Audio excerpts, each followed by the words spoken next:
All right, guys. So advanced objection handling is today.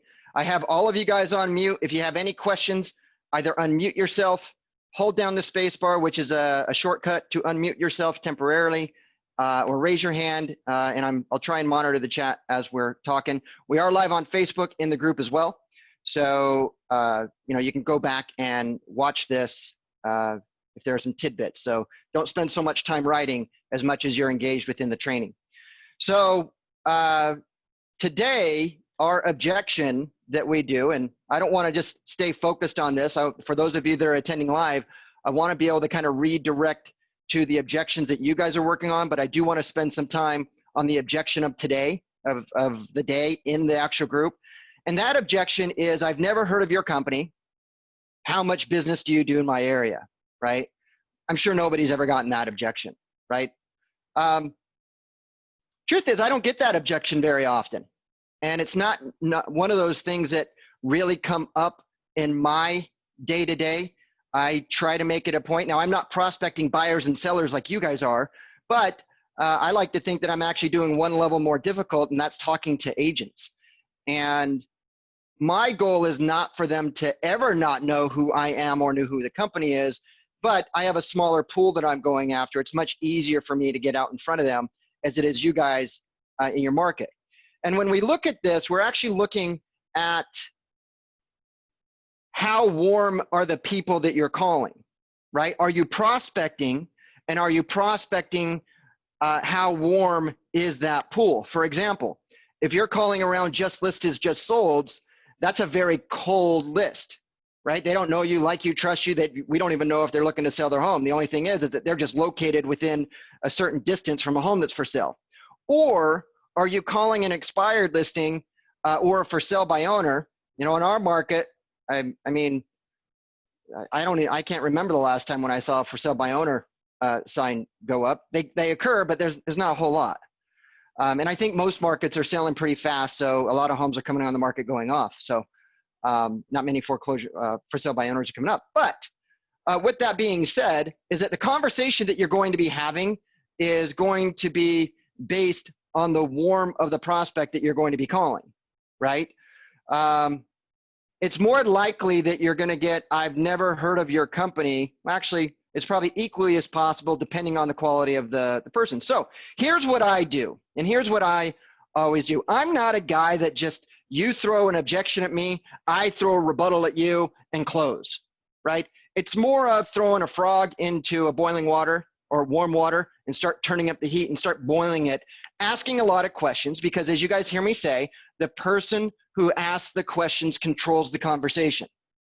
So I can tell you right now that any conversation that I have, and it drives my wife absolutely batty, because now it's just ingrained, now it's just natural for me, is when I'm in a conversation with anybody and they say something, I respond to it, but before I stop talking, I'm not telling, I'm asking a question, right? So let's go back.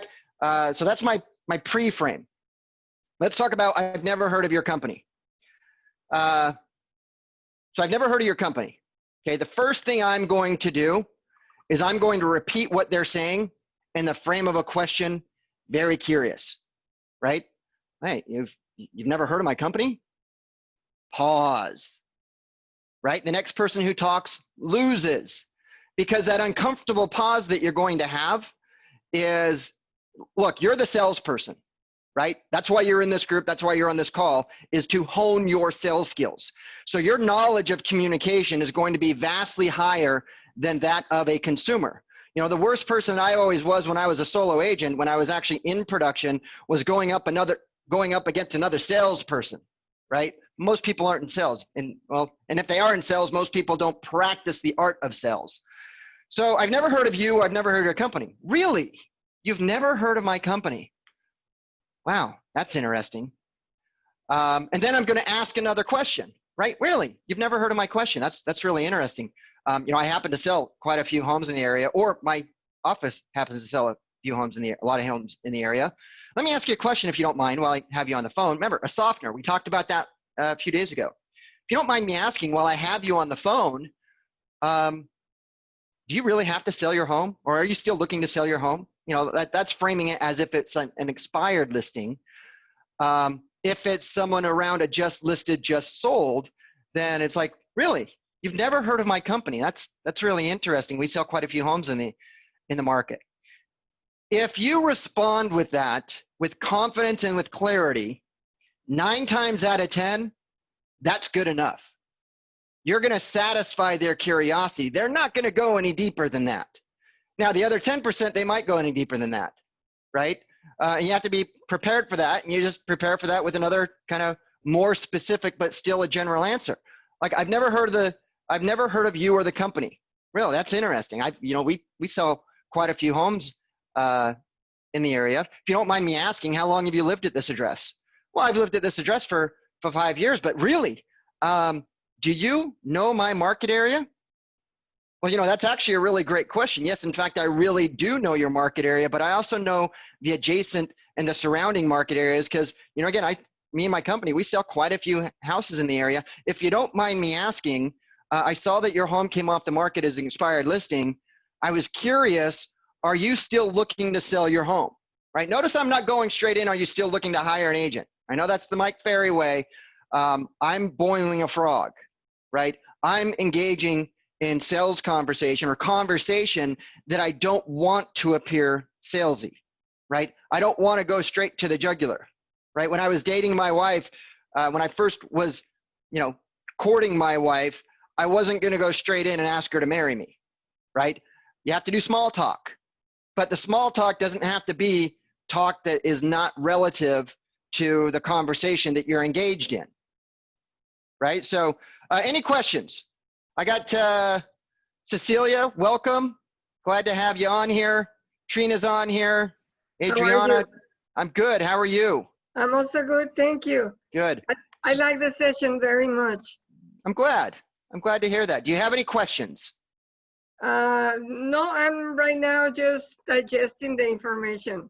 Okay. You want to role play with me? The only question that I have is about something you said in the last session.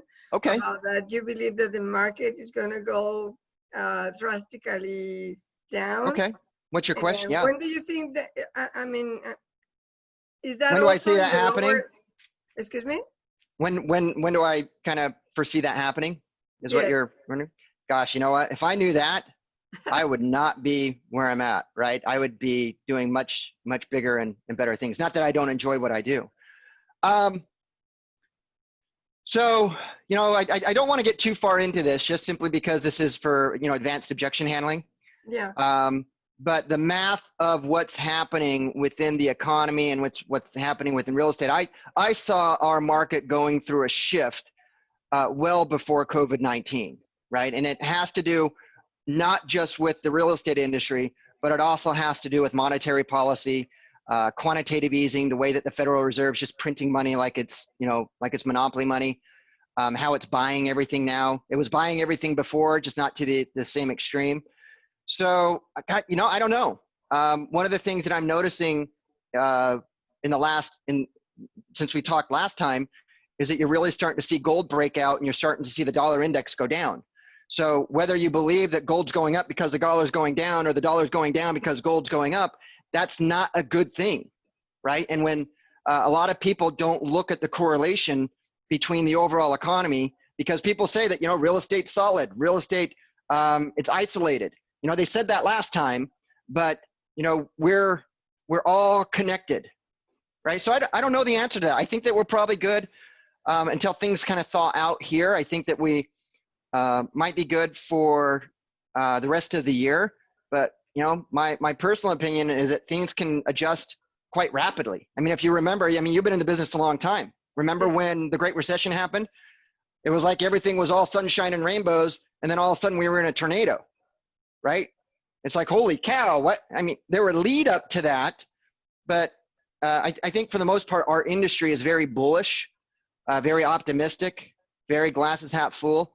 My mind tends to look very logically, and I start looking at the math of things. And while I hope that I'm not, Gary Keller. So I'm with Keller Williams now, and I was on a training call on Tuesday. Gary Keller actually said the same thing, is that you really need to start focusing a little bit further down the road. We are going to start seeing more inventory. You can't have 1/3 of the country not making their rent or not making their mortgage payment to some level of degree and not have repercussions on it down the road, right? It's like if you continue to eat junk food, you can't not gain weight. It's just kind of the way it is. So, and that kind of leads me to the objection that we went through on Tuesday, right? I don't believe in talking about politics. I don't believe in talking about religion. Those are two belief systems that you just don't mess with anyone, right? I don't believe in talking or imposing my point of view on what's going with the economy because it's irrelevant, right? Our job is to sell somebody's home. Our job is to consult with them. The job that we had 20 years ago is not the job that we have now, right? So when I was talking about the objection yesterday, and this is this is very unusual for us to talk about this objection. The reason why this objection is on is because when I do that survey every week, everybody has COVID objections. Everybody's getting the COVID objection, right? But I can't take every single 5 days and turn that into, that kind of defeats the purpose. You're going to get other objections. If you get really, really, really, really good at just one objection or one question or acknowledge one reply, what happens when the other ones come up, right? So that's why I put this one in here. But going back into the COVID one, I break it down to where you're not giving an opinion. You're asking questions and you're leading the prospect down the road to form their own opinion, right? Now, here's the facts of what we know. Now, you're in Southern California, so your market is, you're in San Diego County, right? Mm-hmm. Yeah. So I'm in Orange County, so it's relatively the same. But I'm seeing that it's pretty much the same no matter where you go, right? Home prices right now. Look, let me back up. I am laser focused to work with our agents here to get them into more listing activities. I think that your focus on listings needs to be like looking for water, food, and oxygen in our business, right? Right now, with the way the frenzy is right now, taking the amount of, now I'm not saying don't work with buyers. That's not what I'm saying. You want to work with qualified buyers, but the activities that you spend in your day needs to be focusing on listings.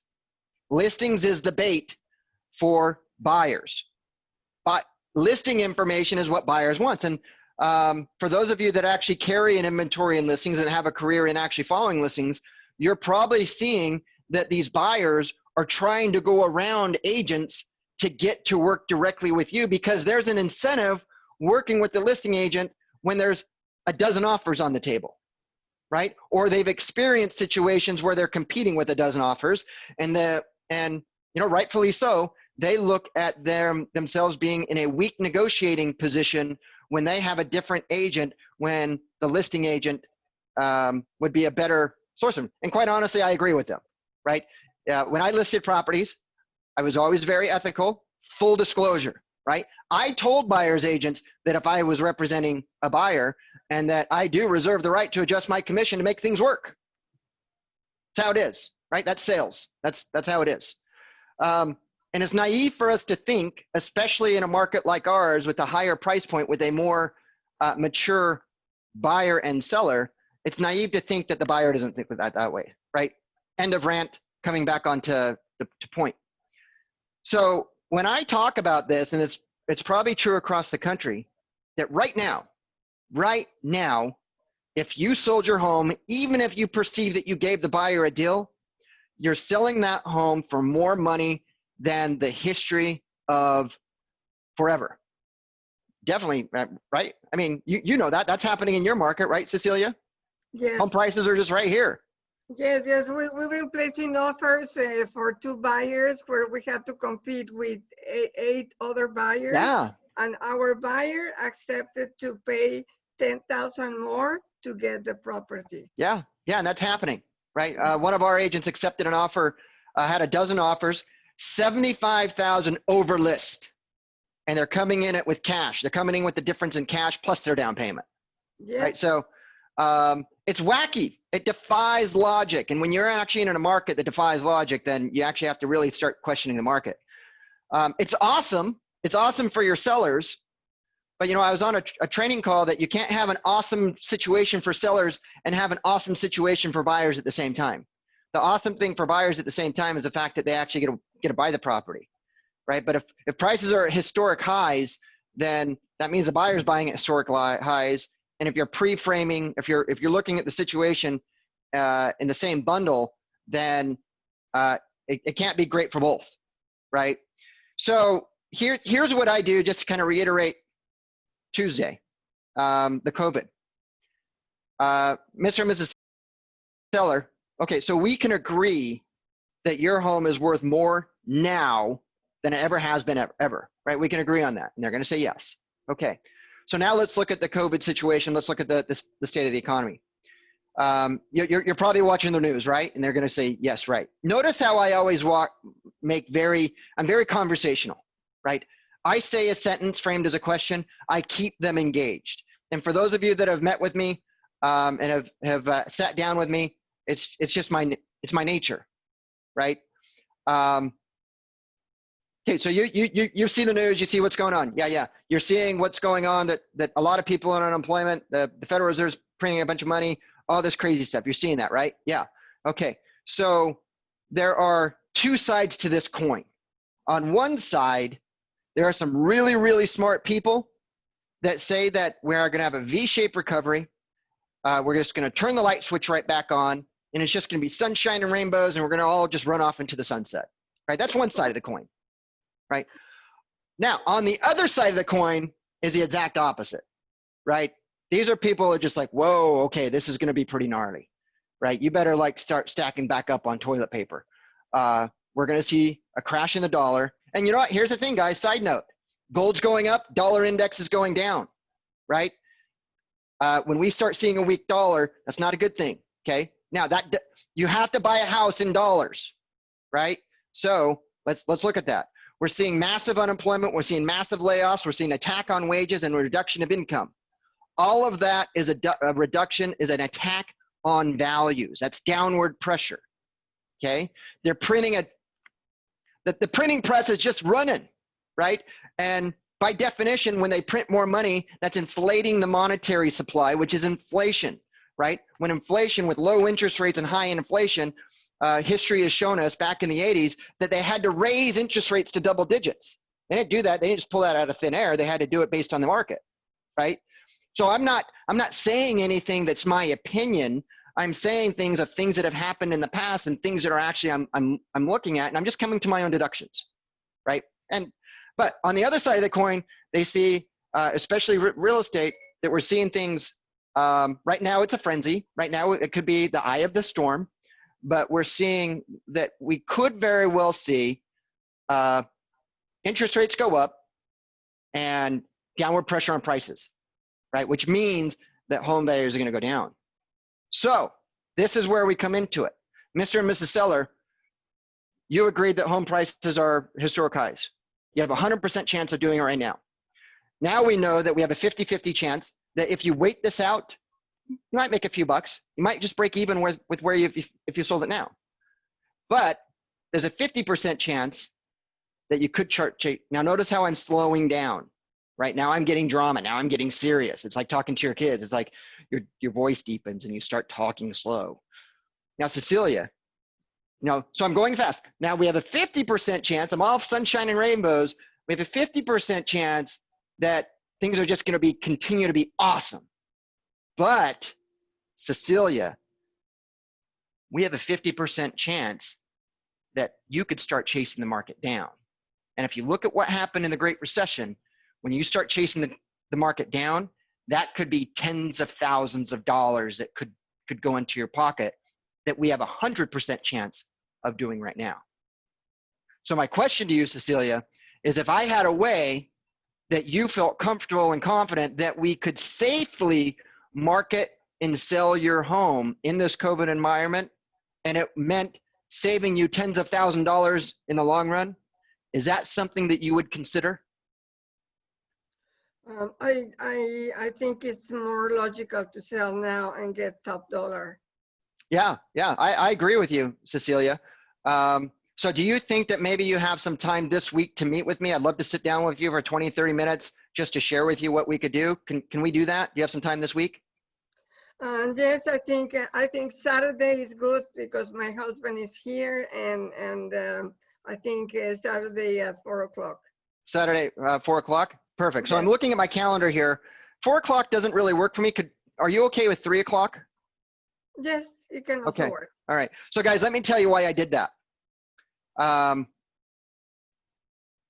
don't want the homeowner to get used to making the decisions, right, of my business, right? I need them to subconsciously understand that I'm a business person. I don't want to look at my calendar and say, okay, yeah, that's going to work. Yeah, absolutely. I'm open season, right? And this might just be something that I've learned over time, but if you're starting to negotiate a time to meet and the other side says, hey, you know, how does 4 o'clock on Saturday work? Okay, well, hold on. I'm looking at my calendar. You know what, 4 o'clock, that's kind of tight for me. I can on Saturday, I could do either 3 o'clock if that works for you, or maybe even 5 o'clock, right? But that 4 o'clock hour doesn't work for me. Do either of those times work for you, right? Remember, you're controlling the conversation. And that might seem like a very minute thing to do, but from a subconscious point, you're the professional, you're driving the car, right? The last thing you want to do is start out a relationship where you have a backseat driver, right? We've all had listings where we've had backseat drivers. You get the seller calling up, hey, I want to do an open house. You know, I bet you there are still sellers right now actually saying that they want to do open houses, which is mind-blowing. So that was just a technique. So that's how I do with the COVID. That's why I do it. I don't, you guys hear a lot of more of my opinions because, you know, I founded this group. So if you don't like my opinions, that's fine. You're still going to get them. I know that they're contrary to a lot of different beliefs. This is my belief. I come from the default space of real estate. The last Great Recession, while a lot of people had troubles, man, my business just blew up. So, I do want to say though, is that I'm not negative Nelly. The hardest market to be in, Cecilia, you've been in the business a long time. You'll relate to this. The hardest market to be in is one that's not moving, right? It's not going up, it's not going down, right? That's the hardest market. The best market to be in is one that's moving. Doesn't matter if it's going up, it doesn't matter if it's going down, but you do have to adjust your business. So I'm perfectly fine with whatever. I'm adjusting my business to compensate for the markets, right? I'm working with our agents to make sure that they're prepared for the market. And that is a market where you need to be listing heavy, right? It was really great this last while, just focusing on buyers, but man, they take a lot of time. And as we start seeing a contraction of inventory and we have the same amount of agents, we have the same amount of buyers, you know, those 8 offers, Cecilia, those are going to turn into 16. And you don't want to be an agent representing a buyer when there's 15 other offers, right? You're better off staying at home, right? Save the gas, especially if they're not realistic. You know, if they have an extra 100 grand laying in the bank that they can actually throw into the property to do over, you know, when it comes to representing buyers, it all comes down to money. You know, do you have the 10 grand to put to pay over? Do you have the 20? Do you have the 30? Do you have the 75? Right? If you're the marginal buyer, which is the person who wins the marginal buyer is always the one who is the highest bidder. If you're that person, you don't have to worry about competition. Most people aren't that people though, right? Not historically. So guys, it's 8:54. I don't want you guys to be late. Anyone else have any questions? One more question. Do you think it's also going to affect the very lower end, you know, like the properties that are the least expensive? Do you think they're also going to I mean, the logic says that if the buyer if the owner cannot pay it, it will eventually come out. But do you think they will also lose a lot? You know, the strongest market is always going to be that first-time home buyer market and that lower level. So that's always going to fare better than in any type of market. But you know, we're starting to see some adjustments to lending criteria. They are becoming more stringent. You know, people say that values are based off of what a buyer is willing to pay and what a seller is willing to accept. That's not true. Not in most cases, because most people have to get a loan, has to get appraised, and so there's an appraisal value involved in that. So as you start seeing that and you start seeing downward pressure, and we are seeing that, you know, wages, income, and jobs are all being affected, I think there's a lot of downward pressure that's coming down onto things. And I don't see how you can logically see all of this crazy stuff going on and think that our industry is isolated from all of that. So I look at everything as a whole. I think that everything's going to adjust accordingly. I don't know a time frame. I might be wrong. I'll throw that out there, right? I might be wrong, but I'll tell you what, my agents and I'm going to be better off preparing for me might not being wrong, whether I'm wrong or right? Because if you focus on listings right now, even in a good market, the person who has listings controls the market. If you go laser focused on right this and it does become sunshine and rainbows, you're just going to be that much further ahead of the curve, right? So it's kind of a lose-lose, a win-win situation if you start hoping for the best, but start planning in this group. So I got to let you guys go, guys, but I have this one last thought that I may have just lost. Yeah, I lost it. That's the thing about going live, is you just have to accept that sometimes you forget your thought process. So guys, I am going to be doing an end of the week Zoom. I'm zooming a lot, as you guys are as well. I'm going to be doing that on Friday with my office, and it's just going to be a Q&A. You know, I'm going to continue doing this every Tuesdays and Thursdays. We're still going to be doing the objection handling. I got some cool things that I got planned for the group coming up that you guys are all going to be, I want you guys to all be a part of. My focus, my belief, the one thing that everybody needs to do is hone their sales skills, right? We have a lot of coaching, we have a lot of training in our industry. What we see is a lack of practice, and it's a lack of places to practice.